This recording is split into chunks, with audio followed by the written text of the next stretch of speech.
Mano didžioji pasakų knyga. Broliai Grimai. Auksaplaukė. Gyveno kartą pats su pačia ir ilgus metus negalėjo susilaukti vaikų. Pagaliau vieną dieną pati pajuto, kad jų troškimui bus lemta išsipildyti. Savo namų antrame gale tie žmonės turėjo langą, pro kurį matydavo puikų sodą, pilną gražiausių gėlių ir žolynų.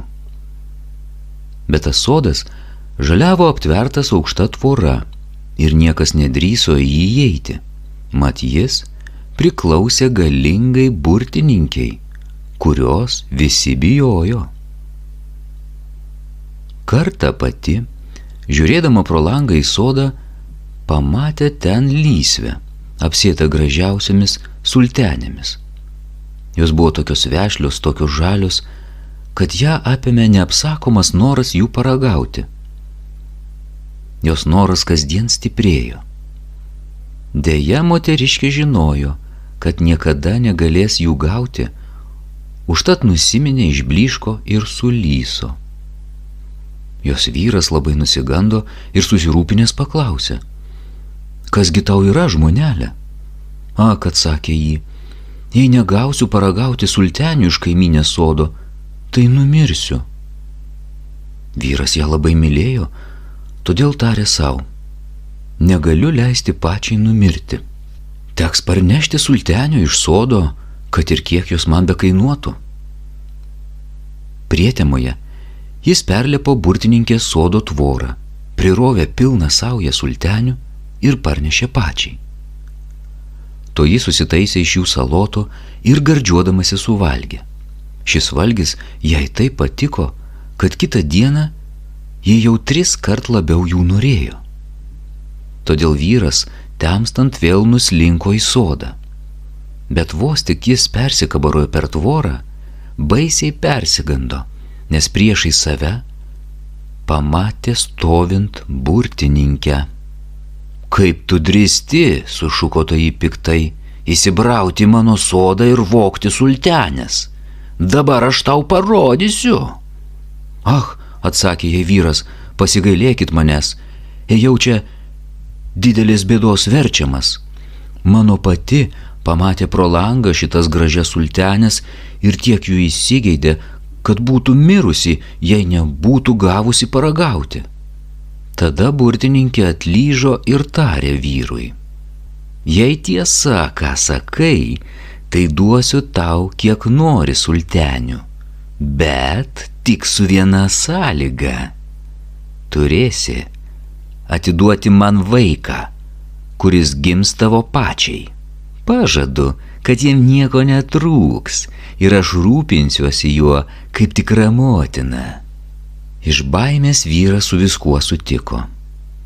Kai pačiai gimė duktė, iškart pasirodė burtininkė. Paėmė kūdikį ir išsinešė. Mergaitė buvo gražiausias vaikas pasaulyje. Ji turėjo ilgus puikius plaukus, žibančius kaip auksas.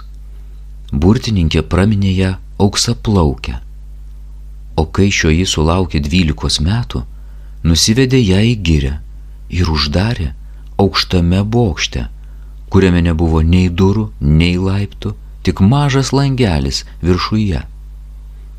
Kai burtininkė norėdavo įlipti bokštą, sustojusi apačioje, sušukdavo: "Auksaplaukė tu mergelė, išmesk kasą pro langelį."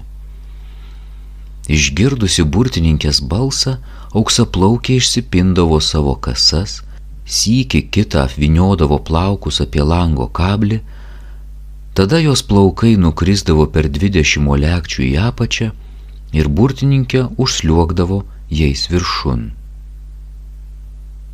Atsitiko taip, kad po kelerių metų per girią pro tą bokštą jojo karaliaus sūnus. Jis išgirdo kažką bokšte taip gražiai dainuojant, kad sustojo ir ėmė klausytis. Tai buvo Auksaplaukė, kuri švelniu dainavimu trumpino savo vienatvės valandas. Karalaitis norėjo įlipti į bokštą ir ėmė ieškoti durų, bet niekur nerado jokio įėjimo. Nusivylęs parjojo namo, bet dainavimas buvo taip persmelkęs jo širdį, kad negalėjo rasti savo vietos, todėl pradėjo kasdien joti į mišką ir klausytis to gražaus balso. Kartą bestovėdamas už krūmų, jis pamatė ateinant burtininkę, kuri, pritursenusi prie bokšto, sušuko: "Auksaplaukė tu mergelė, išmesk kasą pro langelį." Auksaplaukė nuleido žemėn savo plaukus ir burtininkė įsikabinusi užsliuogė aukštyn. Jei į bokštą lipama tokiomis kopėčiomis, tai ir aš galiu pabandyti savo laimę, tarė savo karalaitis.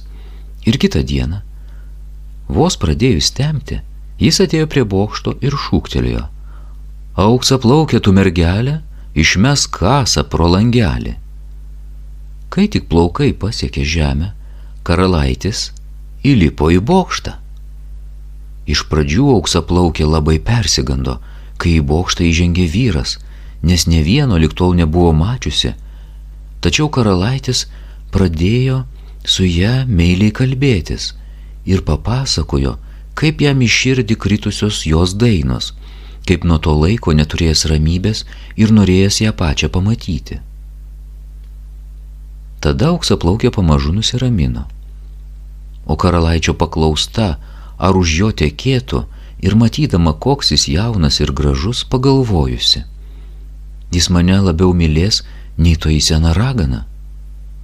Ir sutiko: "Mielai su tavim eisiu, tik nežinau, kaip man nulipti žemėn.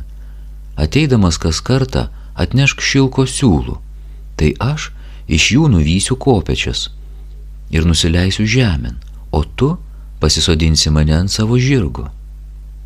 Jiedu susitarė, kad jis ateis kiekvieną vakarą, nes dienomis bokšte lankydavosi burtininkė.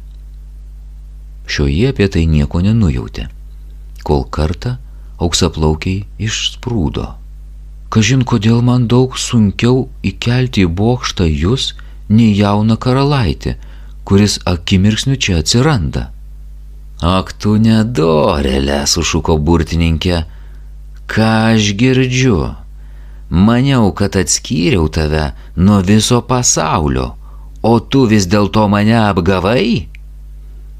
Ir įpykusi čiupo už ilgųjų auksaplaukės kasų, pagriebė žirklės ir džirkšt nukirpo gražiuosius plaukus. Negana to, beširdė ragana nuvedė vargšę auksaplaukę į dykumą ir paliko vieną didžiausiame sielvarte ir varge gyventi. Ta patį vakarą, kai išvarė auksaplaukę, burtininkė pririšo prie lango kabliuko jos nukirptąją kasą ir laukė karalaičio. Tam atėjus ir sušukus: "Auksaplaukė tu mergelė, išmesk kasą pro langelį." Ji nuleido kasą žemyn. Karalaitis užlipo į viršų, bet rado ten ne savo mylimąją auksaplaukę, o bjaurią raganą, spoksančią jį klastingomis akimis. Sušuko ji su kandžia pašaipa, "turbūt norėtum pasiimti savo mieliausiąją, bet gražusis paukštelis jau nebetupi lizde ir nebegieda. Katė pagavo jį, ir tau pačiam dar išdraskys akis. Pražuvo tavo auksaplaukė, tu jos daugiau neberegėsi."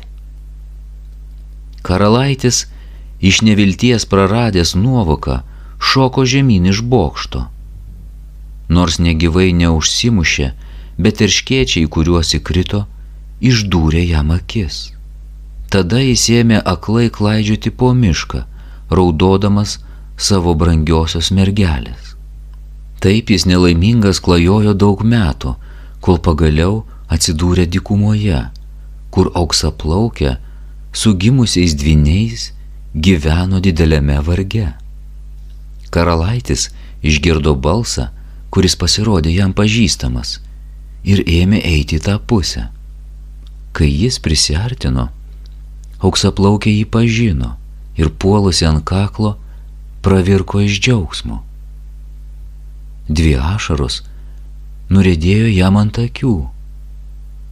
ir jos vėl praregėjo. Jaunikaitis galėjo viską matyti, kaip ir anksčiau. Tada jis parsivedė auksaplaukę su vaikais į savo karalystę, kur jie gyveno ilgai ir laimingai. Pabaiga.